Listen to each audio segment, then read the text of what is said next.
Hey everybody, on today's show I interview Scott Stevens from 2Play Games. He has a very interesting mission to create games from the ground up for the blind and vision impaired that are also fun for the sighted to play. If you're interested in learning about that, stick around. That interview starts now. Hey Scott, how are you? Hello, how you doing? Good. This is now our third time doing this because I just screwed up the first take. You and I met at Gen Con 2025, and you have a game company called 2Play, and we had a really good conversation about your mission. Why don't you tell me more about that? Well, first of all, I believe everybody deserves a seat at the gaming table, including the blind and low vision. So the focus of 2Play Games is on building games that are fully accessible for blind or low vision, but also enjoyable for a sighted player. And so I've really taken it. So if we have a blind player and a sighted player, we're evening the playing field. So there's no advantage either way, especially for the blind or for the sighted players. Mm-hmm. So we do a variety of different styles of games that we're looking at, and some very unique ones. But we start with what will be an interesting and good gameplay for a blind player first, then make sure that it's interesting and looks nice and everything for the sighted players. So now this being your mission, was there a specific moment that propelled you in this direction? Not really, as most people ask that. I get that question a lot. It's like, do I have a relative, a child, somebody with blind or low vision? And I don't. I actually was looking into, just about a year ago, I stumbled across an article from a teacher who did a impromptu battleship type game with a blind student. At the end of it, the student, said, was saying goodbye to the teacher. It's like, "Oh, thanks, teacher. This was so much fun. And we weren't studying. We weren't, working. It was nice to do something different and fun for a change." But for the teacher's point of view, it was a learning experience because, she can, use the battleship grid to talk about charting, about, rows and columns and things like that, and communication and numbers and strategy and all of those type of things inherent in it that we just don't make sort of conscious when we're, playing a game. And that got me really curious about that. And so I started, what could we do for, making it more accessible and more interesting game, sort of related on the battleship mechanic. And that's the first one that I designed, and I hope to be sort of releasing it the summer of 2026. Very nice. Well, so from the standpoint of creating games for vision impaired folks, how are you looking to accomplish that? What techniques have you found to be successful? First and foremost is sort of tactile, and so that they can, literally feel the game. And then depending on what the game is, making, things high contrast, other, bright colors and things like that. It is evolving. And I think it is, I think I'm going down the right road. I have play tested most of these games with blind children, low vision people, and sighted players as well. Mm-hmm. So they're play testing pretty well. Yeah, I mean, when you talk about people adapting games to be more friendly for those who have vision impairments like color blindness, I've seen a lot more movement that direction. But it's for the standpoint of someone who has very low vision capabilities, that really doesn't help at all. So having those tactile versions out there. And also I know that at one point you have a game that I'll have footage of what we talked about at Gen Con, but one where it's a sound-based game. Yep. The eggs. The eggs. And here, I'll hold it near the microphone. So it's a matching game where you are to match the sound of two eggs. Mm-hmm.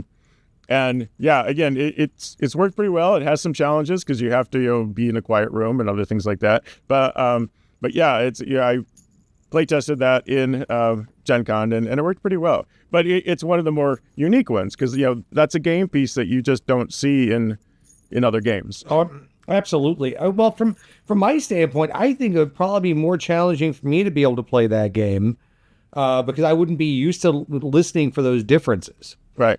But it's, it's challenging for both ultimately, because, blind people don't have super hearing. That's, It's not Daredevil. Yeah, no. But it puts a sighted player and a blind player on an even field so that they both are challenged in the same way. Well, so now I saw another game that was there. Do you have any demonstrations of kind of what you talk about when you talk about adaptability or not necessarily adaptability, but things that are going to be more blind friendly? Well, sure. We talked at Gen Con about this game, which is called Dragon's Nest. And it's basically on the battleship mechanic. It's the one that, I took that article and sort of expanded it into it. And, it's a simple, 6x6 grid. And the idea is that you are to find the dragon's eggs. So it's searching for those dragon's eggs. But you also notice beside each dragon egg is a flame. So the winning scenario is the first person to find the 3 eggs. The losing scenario is the first person that gets burnt finding all 3 flames. And then just for good luck, because we know dragons love gold, we've got some gold pieces in here. And then the blue are traps. But if you look at, the tactileness, they all are very unique shapes and unique feel, and also, but the high contrast against the blackboard are all very intentional. And on this one in particular, I have added Braille on the side of the board for fully blind kids to be able to read the coordinates and things for that game. Very good. So yeah, that's one example. Right. So now you mentioned a new game. What is this new game all about? Still working on the title for the new game, but it's a push your luck game, which I personally like push your luck games. Oh yeah. So this is on a pirate theme. So each player gets 6 coins, and I'll try to do this upside down. And so the players flip the coins over to reveal these tactile dots. So it's not supposed to be Braille, but it is, there is dimension to them, so it's easily to see what it is. And then basically, right now I've got 6 points showing. So the dots equal a point on the gold coins. But there are also the crossbones, which are a bust. So the push your luck is, now that I see this, if I get 2 of the crossbones, I lose, and I lose the points from this round. So I have to decide, am I going to continue? Am I going to flip these next 2 coins over and risk losing all these points, or am I going to stay and bank the points? And that's where the push your luck comes in. But I've also added a component in there. So for the last 2 things, we are betting on each other's demise. So I get to bet if you are going to bust. And this is a scoring track. This is sort of a tactile scoring track where you move a little token along to be able to keep track of your score. But again, I just finished, playtesting this as well with some families up at the Proto Spiel. And again, it has tested very well. I'll be testing it in tomorrow, actually, with a group of blind and low vision people here in my hometown and stuff. So the playtesting is coming out pretty well. The tactile seems to be working pretty well. So yeah, that's the new one. So out of all these games that you're producing, what type of feedback are you getting from the players? A lot of good feedback. And again, some people, when I mention, it's designed for the blind, they want to just push that into a little niche, well, that it's only playable for the blind. But it's not that. And that's why I've done just as much, or actually more testing with sighted players than I have with blind players, to be able to see that, the sighted players truly enjoy it just as much as the blind. And a lot of them do appreciate the tactile nature of a lot of the games on top of that. So are you getting lots of positive feedback so far? And, all the games right now are lightweight, fast. The pirate coin game, it can play, depending on number of players, 10 to 15 minutes a game. And then, you can do it again if you want. one of my sort of guidelines for designing games for the blind is that the rules and the scoring system needs to be something simple, simple to understand, and so that you're not having to pull out the rule book again and say, okay, what am I doing next, or how is this, or how do we score that? It's just that in itself is just an inherent problem that I'm trying to avoid. Right now I'm in the phase of talking to people to get them manufactured. Because I'm most likely going to be self-publishing these because of the sort of umbrella of that specialty niche. Some of the publishers just don't know where to put these games and how to deal with them.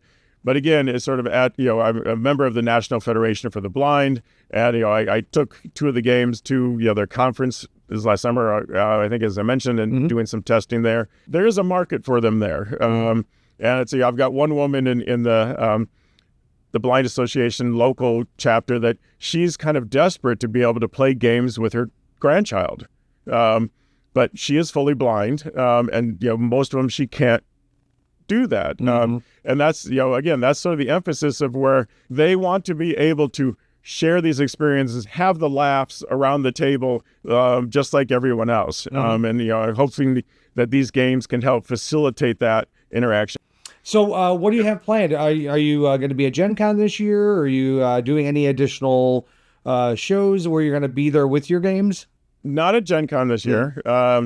I'll be at Gamma Expo coming up, but I'm shifting my emphasis for the conventions and conferences I'm going to attend to ones that are related to the blind. So I'm looking at the state blind conferences. Definitely heading back to there are 2 major blind organizations in the country that both have national conventions in July, so to get to those. But right now, my real push is trying to get these things manufactured. Is to try to get the pieces, injection plastic molding. I'm working on getting bids for the molds for that right now, and that is sort of being very time consuming. Yeah, as with producing any game. Scott, I really appreciate you coming on. How can people reach you? The website right now, toplaygames.com, and there's a sign up for this sort of newsletter on the homepage, and then sort of some listing of the games. But definitely as the games come out, they'll be for sale there. Be the direct. Okay, perfect. Well, I have links down below to the website, so that way you can reach out to Scott directly if you have any interest in these games, or you have any ideas for these games maybe, or if there's a publisher out there who's looking to maybe publish these games. Yeah, I really enjoyed talking to you. I think you've been very patient with me, so thank you for coming back on and talking to me again. And thank you so much for your time. Oh, absolutely.